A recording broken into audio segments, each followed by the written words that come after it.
Bienvenido a una noche más en Relato de lo Desconocido.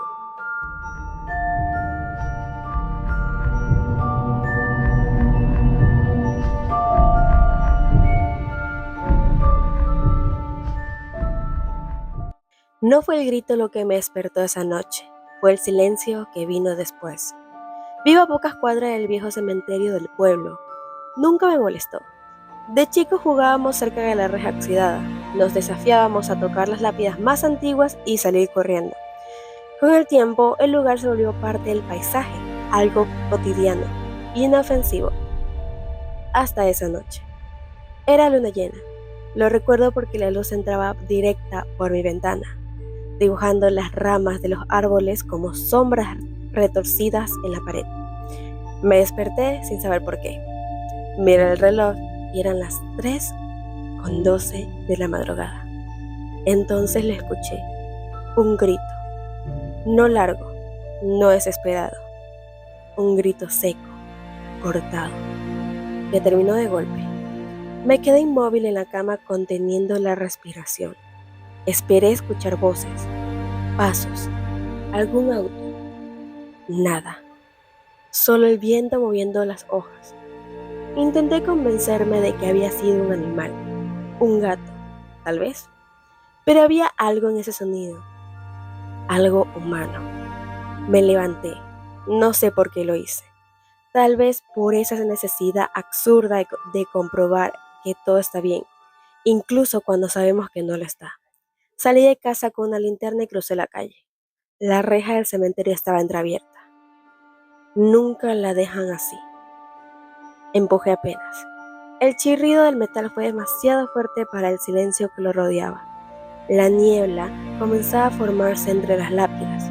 No era espesa, pero sí suficiente para distorsionar las distancias.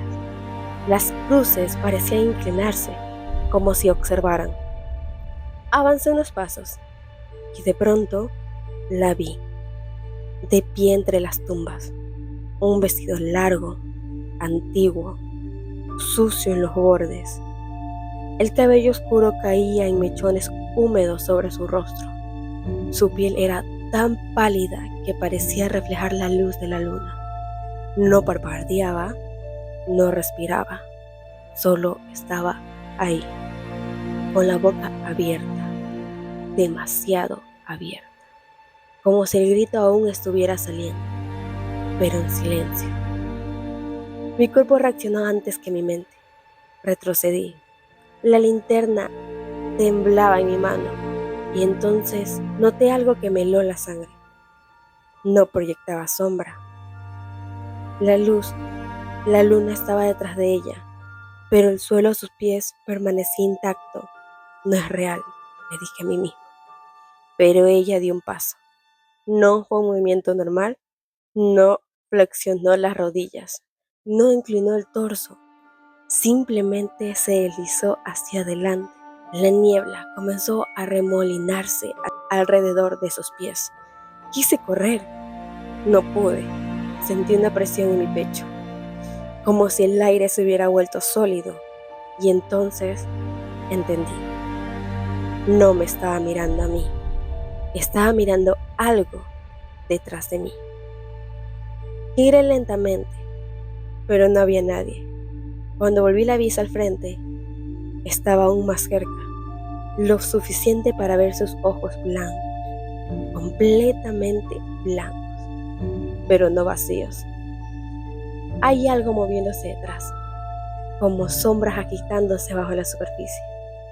Su boca comenzó a cerrarse lentamente y el sonido que salió no fue un grito, fue un susurro, mi nombre, exactamente como lo pronuncia mi madre. Di un paso atrás y tropecé con una lápida. Caí al suelo, la linterna rodó y se apagó. Oscuridad total. Luego escuché pasos sobre la tierra, sobre mí, como si algo caminara alrededor de mi cuerpo. Cerré los ojos, esperé sentir sus manos, pero lo que sentí fue otra cosa. Fue frío, entrando por mi boca, por mi nariz, por mis oídos, como si me estuvieran llenando desde adentro. Desperté al amanecer, solo. tirado entre las tumbas, la reja cerrada, la niebla disipándose. Intenté convencerme de que había sido una pesadilla, hasta que llegué a la casa. El espejo del pasillo estaba empañado, no había vapor en la casa. Me acerqué lentamente y sobre el vidrio escrito desde adentro había una frase: ya no grito afuera.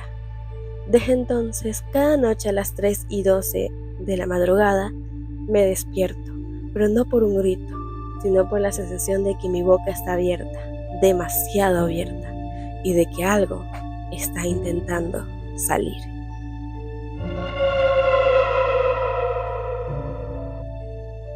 Lo que apareció esa noche no fue un espíritu, fue algo más que nunca debimos despertar. Acepté participar en la sesión por curiosidad. No soy creyente, nunca lo fui. Pensé que sería una experiencia interesante, una forma de enfrentar el duelo por mi hermana sin recurrir a terapias que nunca funcionaron. Éramos 5 alrededor de la mesa.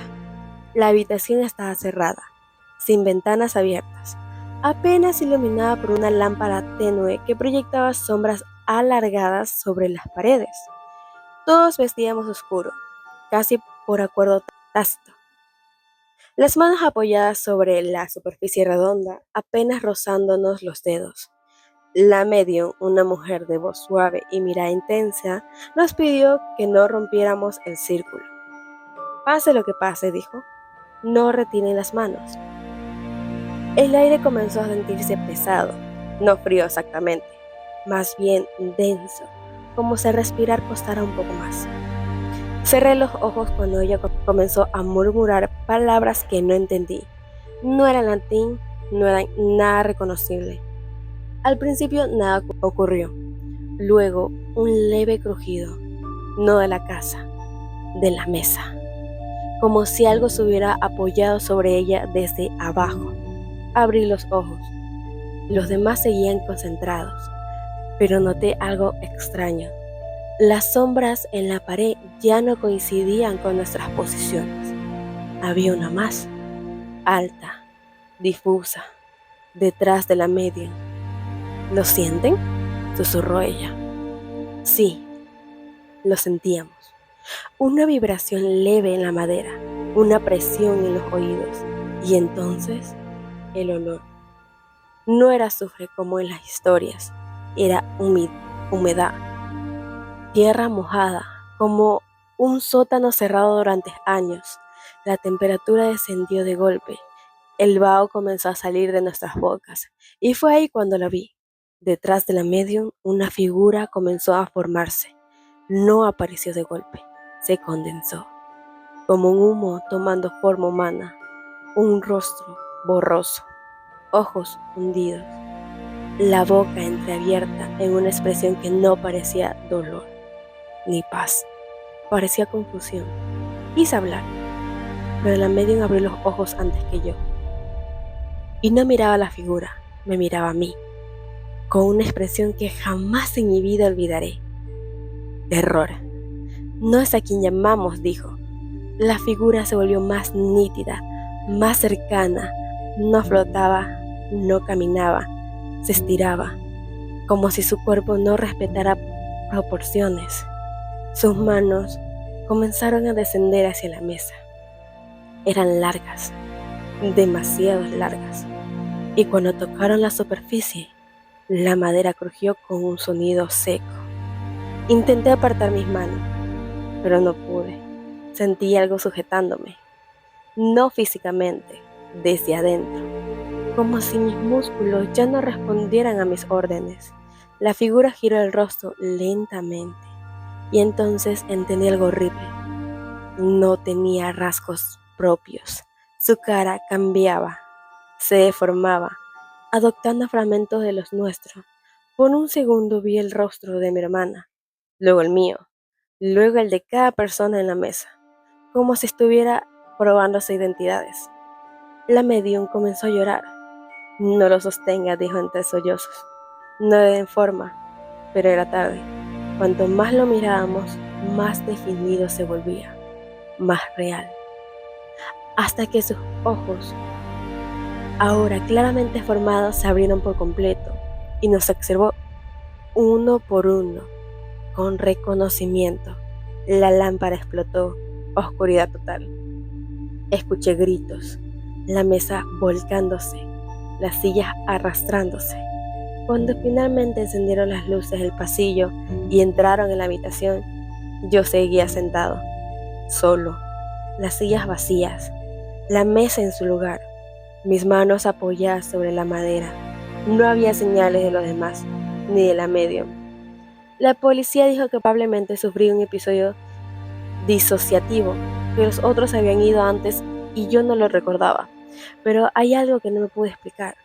En la fotografía que tomaron esa noche como registro, no aparezco solo. Detrás de mí, de pie, hay una figura alta, con el rostro borroso y sus manos descansan sobre mis hombros. Desde entonces no participo en sesiones, no intento contactar a nadie, porque entendí algo demasiado tarde. No todas las cosas que responden son las que uno llama.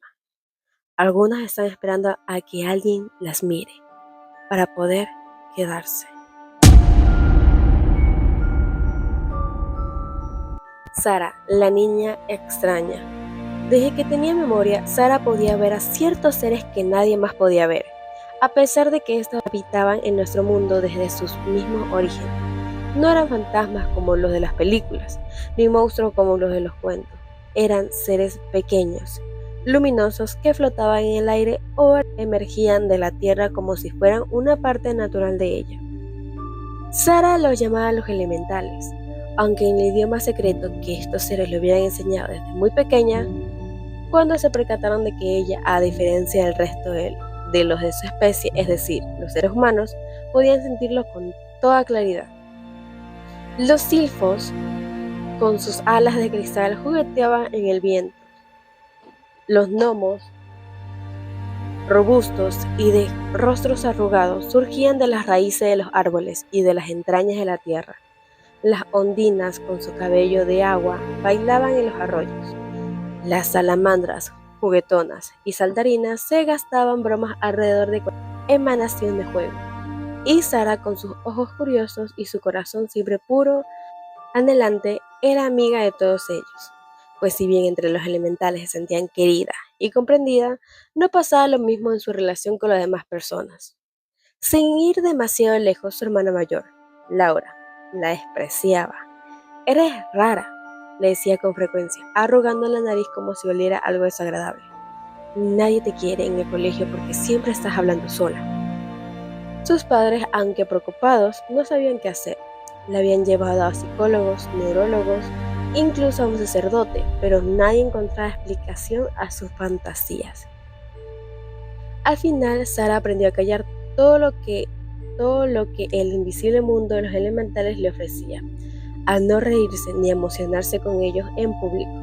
En pocas palabras, Sara aprendió a fingir que era como los demás. Sin embargo, una noche todo cambió. Los silfos, esos seres del aire que tanto le gustaban, llegaron a su habitación con noticias urgentes. Sus voces eran como susurros musicales, pero Sara podía entender perfectamente. «Tu hermana está en peligro», le dijeron. «Hemos visto sus sueños, planea jugarse con un chico de su salón, y él no es bueno». Sara se estremeció. Laura siempre había sido distante e incluso cruel con ella, pero no podía ignorar la advertencia de sus amigos espirituales. Al día siguiente, mientras desayunaban, Sara le preguntó con cautela a su hermana: «Laura, ¿estás pensando en irte con ese chico nuevo de tu clase?». Laura dejó el tenedor de un golpe seco. Sus ojos se abrieron como platos, llenos de sorpresa y luego de ira. «¿Cómo sabes eso?», le preguntó, su voz temblante de rabia. «¿Has estado espiándome?». Sara intentó explicarse, pero Laura no la dejó. Una vez terminaron de desayunar y salieron rumbo al colegio, Laura la empujó contra una pared, le gritó que no se metiera en su vida y finalmente le dio una bofetada que resonó en toda la calle. «Si le dices algo a mamá y a papá, te juro que te arrepentirás», le advirtió antes de marcharse a grandes zancadas, dejando a Sara temblando y con el rostro ardiéndole. Pero Sara no se rindió. Esa misma noche los gnomos la ubicaron gracias a sus conocimientos sobre geomancia. La observaron desde las sombras y confirmaron lo que Sara sospechaba. un chico violento, manipulador y estaba metido en cosas turbias. Sara intentó hablar con Laura de nuevo, pero esta vez la golpeó tan fuerte que le hizo sangrar la nariz.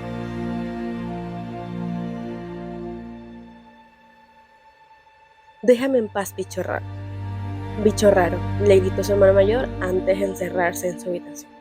Días después, Laura desapareció. Salió de clases y no volvió a casa. Sara lo supo inmediato. Los silfos le contaron que Laura se había ido con el chico y que algo terrible estaba por suceder. Esa noche, mientras sus padres llamaban a la policía desesperado, Sara salió sigilosamente de su casa guiado por los elementales. En un callejón oscuro encontró la combi que se había perpetrado el secuestro. Dentro estaba Laura atada y amordazada, llorando de forma incontenible. El chico estaba afuera hablando con otros hombres de mirada fría. «No te preocupes, ya tenemos comprador», le dijo uno de ellos, contando un fajo de billetes. «Ella vale mucho dinero. Está guapa como nos lo describiste». Laura forcejeó, intentó gritar, pero el chico, que él supuestamente la amaba tanto, se acercó y le dio una bofetada. Le espetó: «Tú querías emociones, ¿no? Pues aquí las tienes». En ese preciso momento, Sara apareció, pequeña, frágil, pero con una determinación que hacía brillar sus ojos de una forma muy especial. «Déjenla ir», dijo con una voz tan firme que sorprendió a todos los presentes. Los hombres se rieron una vez, se recuperaron de sorpresa inicial. «¿Y qué quieres tú, una especie de superheroína de quinta?», se burló uno de ellos avanzando hacia ella, pero antes de que pudiera tocarla, el suelo se elevó de golpe, lanzándolo varios metros atrás. Los otros intentaron reaccionar, pero un viento furioso los empujó contra la pared. Las puertas de la combi se abrieron de par en par y Sara entró, cortando las ataduras de Laura en un movimiento rápido de sus manos, que impulsó afiladas ventiscas de viento. «¿Cómo?», balbuceó Laura, incapaz de entender lo que acababa de suceder. Sara la tomó de la mano y la ayudó a bajar. «Tengo unos buenos amigos», le explicó, mirando hacia adelante, en donde los silfos y los gnomos brillaban débilmente invisibles para todos menos para ella. Al día siguiente el chico fue arrestado. No entendía cómo Laura había escapado ni cómo la policía había encontrado pruebas suficientes para incriminarlo. Pero la más sorprendente fue el cambio de Laura. Desde aquella noche ya no despreció a su hermana. Al contrario, la abrazaba con frecuencia. Le preguntaba sobre sus amigos invisibles y le defendía cuando alguien la llamaba rara. Sara nunca volvió a esconder lo que veía, al menos ya no más con su hermana, porque al final sus amigos elementales no solo la habían salvado a ella, sino que habían salvado a Laura. Sara se alegró mucho de por fin poder compartir todas sus aventuras con alguien más, y qué mejor que con alguien tan cercano y querido.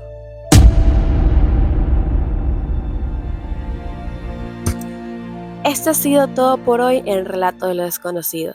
Si tú tienes una historia extremadamente paranormal, no te olvides de ponerla en los comentarios o simplemente mandarme tu historia en este correo que voy a poner a continuación. Esto ha sido todo por hoy. Hasta la próxima.